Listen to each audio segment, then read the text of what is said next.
he be exceedingly cautious. For instance, he never liked to sit with his back to the door.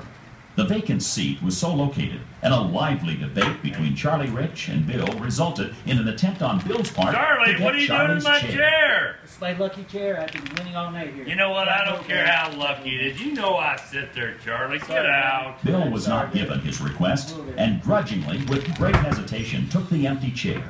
But after a few minutes, he stood up and again asked Charlie for his chair. Dang it, Charlie. You know I can't sit here. Now get out of my It's my chair. lucky spot.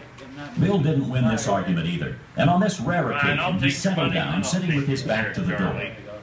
Wariness, though, kept Bill alert, for all knew him to be a left-handed drinker, leaving his right hand free to handle his pistol.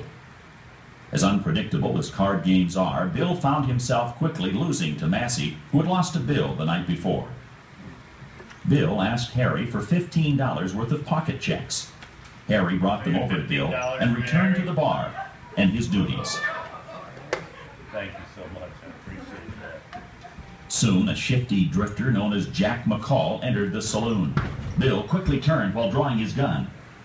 Recognizing McCall as a newcomer to town, he greeted him with a friendly, "Howdy, Jack." then reholstered his gun and resumed the That game. kid was in here last night. Jack slowly circled the table, pausing briefly behind each player and analyzing each hand. I'll bet 5. How's that sound? That's all started.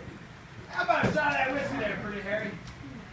Oh, come on. Let's have a... All right, you better be in there. While Bill's attention was on Massey, there was a friendly argument between them, and while Bill remarked, Massey, you know I'm going to take all them chips. You might as well bet them on right now.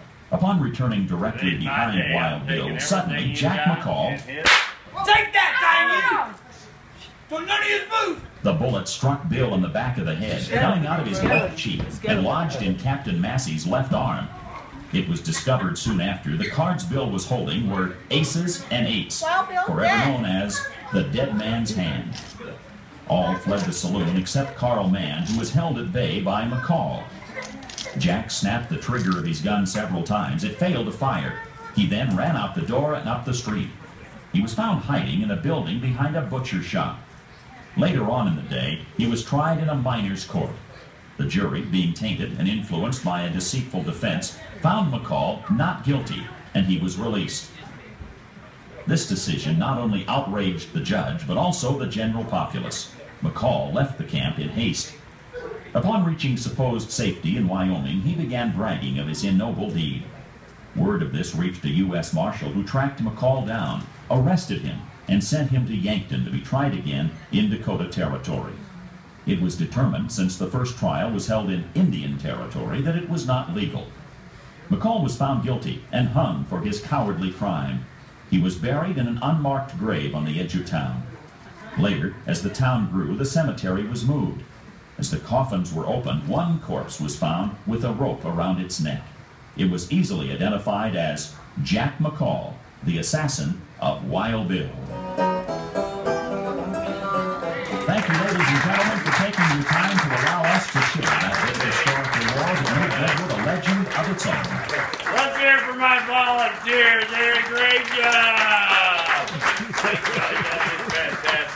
Hey, we'll be up here for a little while. If you want a picture with me or with Jack over there, right? Yeah, don't be shy. Come on up and get one. Oh, here, this is not a spit tune either. Do not spit in that thing. Thank y'all so much for coming to the Deadwood Gunslingers. They'll be on the streets again, 4 o'clock, right down in front of the Celebrity Hotel. Hope to see y'all there. Thank you so much for coming into Saloon 10. Have a great Deadwood day, everybody.